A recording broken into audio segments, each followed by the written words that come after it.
불신자들이 의아해하는 것 중에 하나가 있다면 하나님께서 왜 선악과를 만드셨는가입니다.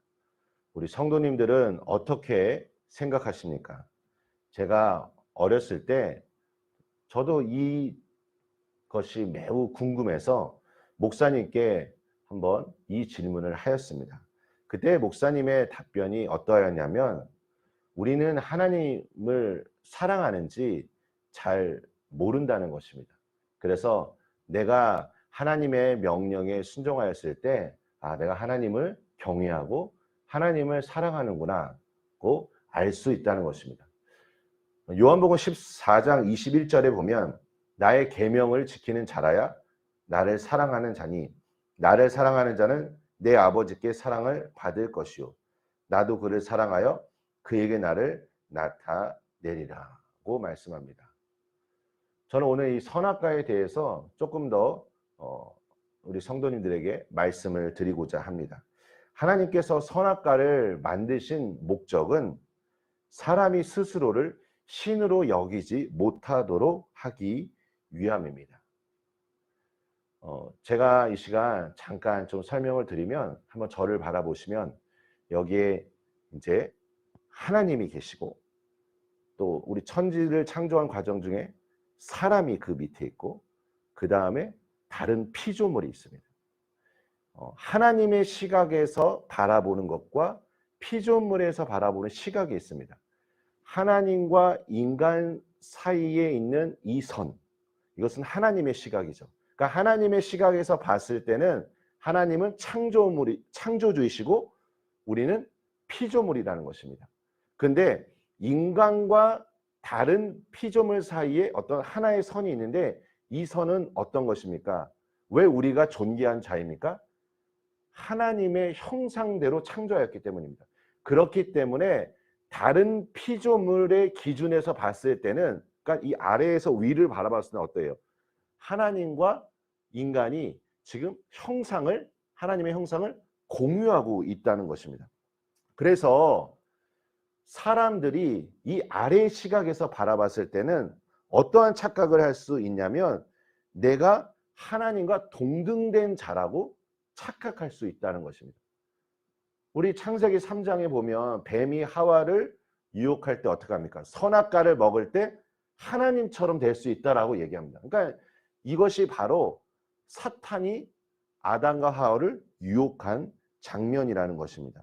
그래서 하나님께서 아담과 하와에게 이 세상을 다스릴 수 있는 대리 통치자라는 아주 중요한 아주 고귀한 권한을 주셨습니다.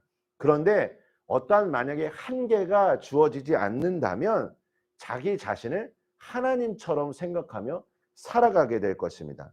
그래서 어떠한 단 하나의 이 제한점을 통해서 인간과 하나님 사이가 어떠한 것인지 우리에게 전해주고 있다는 것입니다. 즉 인간은 창조주가 아니라는 것입니다. 17절 말씀을 보시면 선악을 알게 하는 이라는 구절이 있습니다. 이 구절은 신명기 1장 39절이나 사무엘하 19장 35절에 따르면 판단력을 갖추고 있다라는 의미입니다. 그러니까 선과 악에 대한 지식의 나무는 판단력을 상징합니다. 그러니까 이 말은 쉽게 말씀드리면 모든 것에 대한 판단의 최종적인 결정권이 하나님께 있음을 상징하는 것입니다.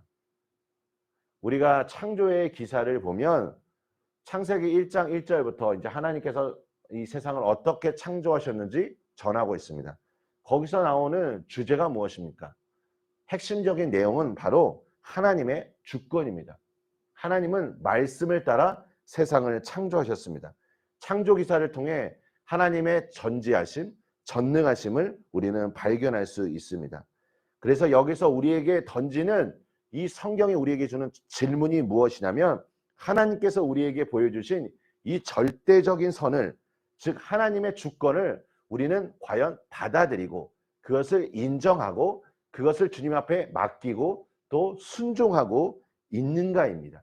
내 삶에 어떠한 선택이 주어질 때 나는 하나님의 절대적인 주권을 신뢰하고 있는지를 창세기는 우리에게 말해주고 있다는 것입니다. 하나님께서 우리 각자에게 주신 선악과가 있습니다.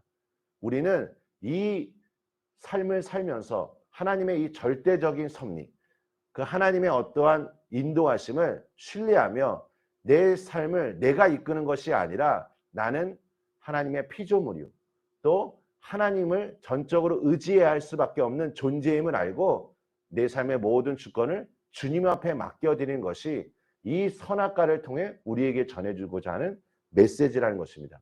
그래서 창세기 마지막 50장에 보면 요셉이 이와 같은 위대한 고백을 합니다. 50장 2절입니다. 당신들은 나를 해하려 하였으나 하나님은 그것을 선으로 바꾸사 오늘과 같이 많은 백성의 생명을 구원하게 하시려 하셨나니. 이것이 바로 요셉의 고백입니다. 요셉은 내 삶의 모든 결정권은 하나님께 있음을 알고 하나님을 신뢰하며 나아갔기에 그가 마지막에 이와 같이 위대한 고백을 하게 된 것입니다. 오늘 사랑하는 성도 여러분, 오늘 이 말씀을 통해 우리가 적용할 수 있는 것이 무엇일까요? 하나님, 오늘 하루 내 삶의 모든 주권을 주님 앞에 맡겨드립니다. 하나님, 나를 통치하여 주시고 나를 다스려 주시옵소서. 오늘 이와 같은 신앙의 고백이 우리 삶이 닿는 그 순간까지 동일한 신앙의 자세로 나아가시는 우리 성도님들 되시길 예수님의 이름으로 축원합니다. 우리 함께 기도하겠습니다. 하나님 아버지, 감사합니다. 오늘 하루 주님 말씀을 따라 우리가 순종하며 나아가기를 원합니다. 아버지 하나님, 하나님이 나에게 생명을 주셨기에 나에게 생명을 주신 그 하나님의 그 절대적인 그 섭리와 그 하나님의 그 부르심의 소명들을 우리가 온전히 알아 오늘도 내 삶의 모든 것들 주 앞에 다 맡겨드리며 주를 의지하며 나아갈 때 이를 이루시는 하나님의 놀라운 역사를 삶 속에서 경험할 수 있도록 축복하여 주시옵소서. 예수님의 이름으로 기도합니다. 아멘.